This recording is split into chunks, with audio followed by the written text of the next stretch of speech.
Mai, mois des mémoires, 3e, organisé par l'ONG Africa Mundo, avec ses partenaires et Comeco, le Roots Bar et le Beroukia, vous présente l'édition 2021, mai, mois des mémoires, 3e.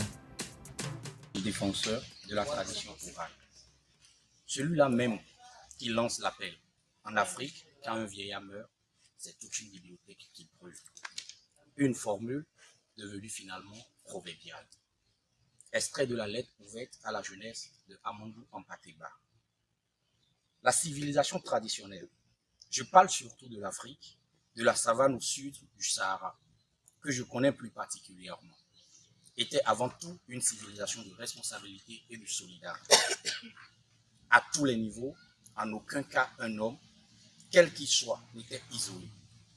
Jamais on n'aurait laissé une femme, un enfant, un malade ou un vieillard vivre en marge de la société, comme une pièce détachée de celle-ci.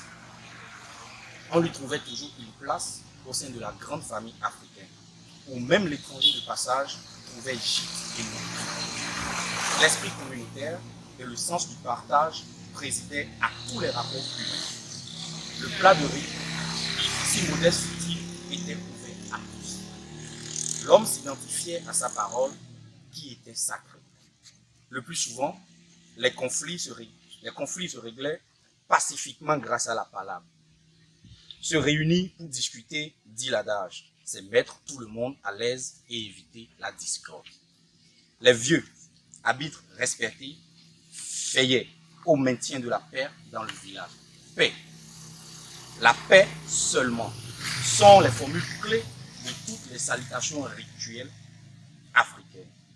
L'un des plus grands objectifs des initiations et des religions traditionnelles était l'acquisition à chaque individu d'une totale maîtrise de soi et d'une paix intérieure sans laquelle il ne saurait y avoir de paix extérieure.